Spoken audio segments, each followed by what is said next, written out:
Assalamualaikum warahmatullahi wabarakatuh. Melanjuti video yang kemarin, karena saya merasa ada beberapa hal yang mungkin bukan bisa dianggap remeh lagi, dan hal ini lebih mengarah ke arah yang lebih serius dan jelas. Mungkin kalian sudah banyak yang lebih tahu apa yang terjadi di Indonesia saat ini.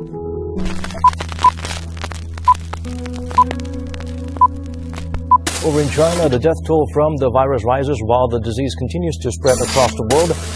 From the novel coronavirus has hit 600. Today, Italy has passed a deadly milestone. His trademark sense of humor. Sekarang di mana-mana lagi rame banget tentang COVID-19. Dikoordinasi oleh BNPB. Bahkan dijadikan bahan bercandaan. Di Indonesia sendiri katanya nggak akan ada yang namanya corona. Dan kalau kita lihat sekarang semua ini media pasti nyari traffic dari sini. Karena bagi kalian ini berita buruk, tapi bagi media I see good news. Karena untuk mereka trafficnya akan naik. Tapi kalian sadar nggak sih kalau itu menyebabkan kepanikan oleh beberapa orang? Ya karena masih banyak yang santai menanggapi coronavirus ini. Corona? Ya, takut sama virus corona? Enggak. Ibu pernah dengar virus corona nggak? Ibu kagak takut virus corona? Abang pernah dengar virus corona nggak, Bang? Sering dari Wuhan itu. Nah, abang kagak takut virus corona? Kagak. Lah, itu kata gubernur katanya kan sebaiknya diam di rumah dulu, hindari keramaian. Itu kan katanya. Jadi kagak takut, Bang? Kagak. Oke, abang pernah dengar virus corona nggak? Terus abang nggak takut sama virus corona? Kok nggak takut, Bang? Tapi kan bisa disembuhkan. Nggak pernah dengar virus corona? Pernah lihat, Pak? Ngelihat pernah? Kayak gimana bentuknya virus corona? Nah, gimana sih caranya biar kepanikan ini lebih terkontrol dan juga menjelaskan pentingnya untuk karantina diri sendiri dikala kita diliburkan seperti ini.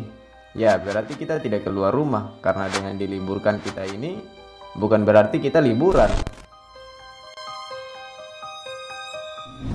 Bagaimana kita menyaring informasi-informasi yang berasal dari media.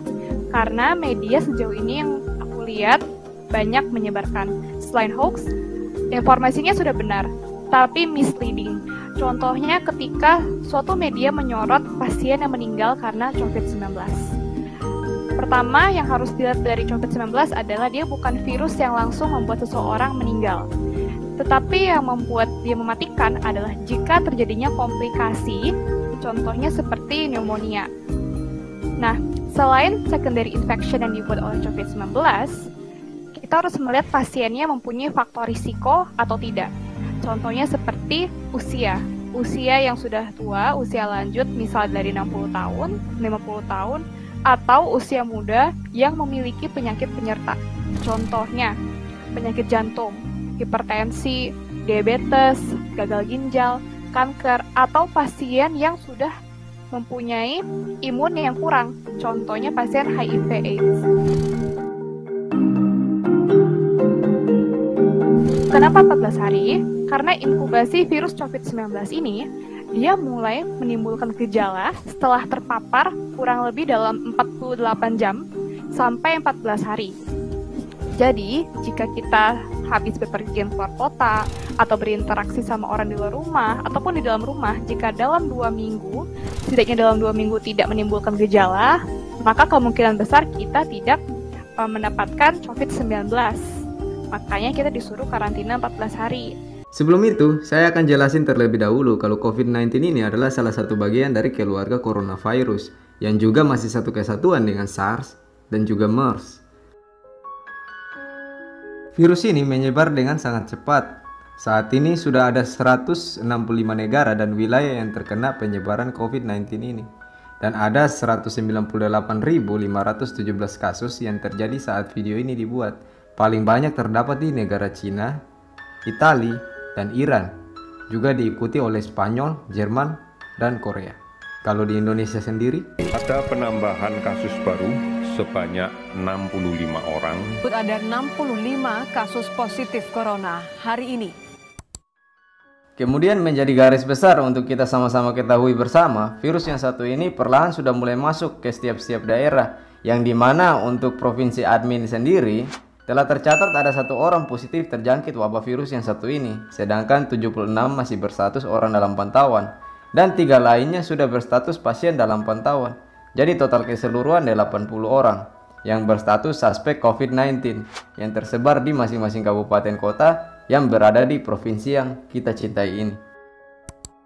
Secara keseluruhan, 30 orang telah dinyatakan sembuh, sementara 49 orang meninggal dunia. Walaupun bisa disembuhkan, tapi kalian harus tetap waspada karena kita tidak tahu apa yang akan terjadi. Kita harus karantina diri sendiri di rumah dan lebih baik bekerja di rumah karena dengan begitu kita dapat mengurangi perkembangan dari virus ini. Seperti kurva yang kita lihat ini yang dinamakan flattening curve atau kurva perataan. Kurva yang melengkung habis ini artinya suatu saat wabah ini akan berhenti. Nah, garis ini mewakili kapasitas rumah sakit dan tenaga kesehatan. Jadi semua yang di bawah garis ini kemungkinan besar akan dirawat, tapi yang di atas garis ini kemungkinan besar kesulitan dan bahkan meninggal dunia. Nah, tugas kita adalah membuat kurvanya tuh nggak terlalu melonjak tinggi, sehingga semua orang yang sakit bisa masuk ke dalam rumah sakit dan ditangani oleh petugas kesehatan. Jadi gimana caranya membuat kurva ini menjadi landai? Orang itu sakit nularin orang lain. Nah, orang yang sudah sembuh, tubuhnya jadi punya imunitas, sehingga kemungkinan dia tertular lagi itu kecil atau hampir nggak ada. Sehingga caranya sebuah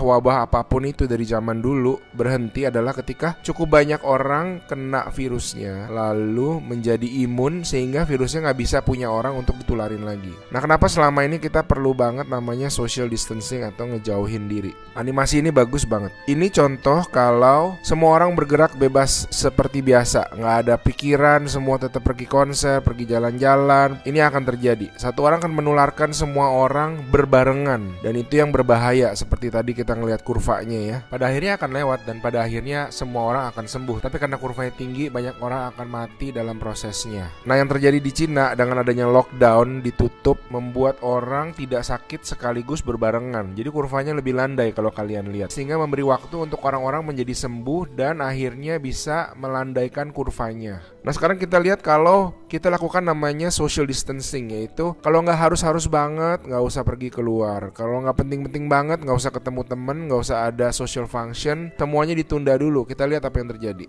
Nah, bahkan ini ada simulasi satu lagi. Kalau social distancingnya itu bener-beneran ekstrim, orang nggak boleh keluar, ada jam malam dan sebagainya. Ini yang terjadi. Kita lihat beda banget kan. Jadi ada orang yang akan tetap sakit, tapi mereka bisa masuk rumah sakit dan dirawat. Jadi teman-teman, please do your social distancing, stay at home, work from home, anywhere you can. Ada orang-orang yang nggak bisa, saya mengerti, tapi sebisa mungkin lakukanlah semuanya itu. A good way of doing it is to imagine that you do have the virus, yeah, and change your behavior so that you're not transmitting it. Ya, jadi mungkin itu semua yang harus kalian tahu tentang COVID-19 ini, dan sudah selayaknya kita mendukung upaya pemerintah dalam mencegah maraknya penularan COVID-19 dengan cara mengkarantina diri kita sendiri, mencuci tangan setelah beraktivitas, beri jarak saat kontak secara langsung dengan orang-orang yang berada di sekeliling kita, hindari tempat-tempat keramaian, dan juga mari sama-sama kita berikhtiar jaga diri kita masing-masing, juga orang-orang terdekat yang kita cintai, agar terhindar dari wabah mematikan yang satu ini. Yang terpenting, kita masih punya Tuhan yang mungkin masih mendengar doa kita. Maka dari itu, mari sama-sama kita berdoa meminta agar dijauhkan dari segala bentuk mara bahaya yang sedang terjadi saat ini. Juga berdoa untuk mereka yang saat ini sedang berusaha melawan sakit yang diderita, agar lekas diberikan kesembuhan serta diberikan ketabahan bagi keluarga yang ditinggalkan. Selalu berkepala dingin dalam bermedia sosial. Juga berikan apresiasi sebesar-besar mungkin kepada mereka yang saat ini sedang berjuang untuk kita dalam melawan wabah ini.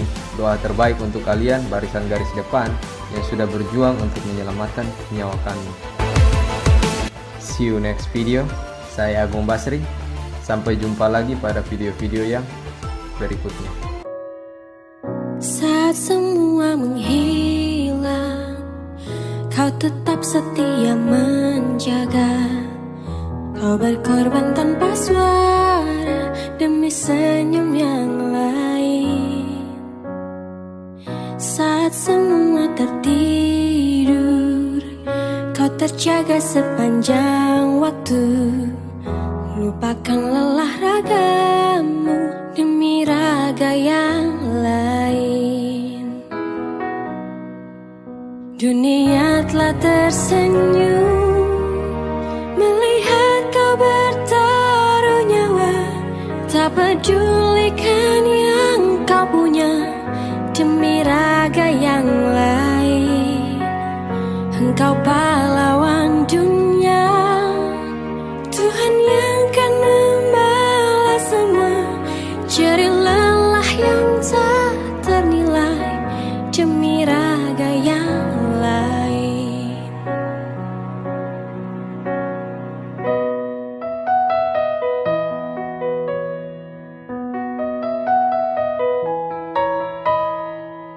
Walau hampir tiada sudut untukmu menghela nafasmu,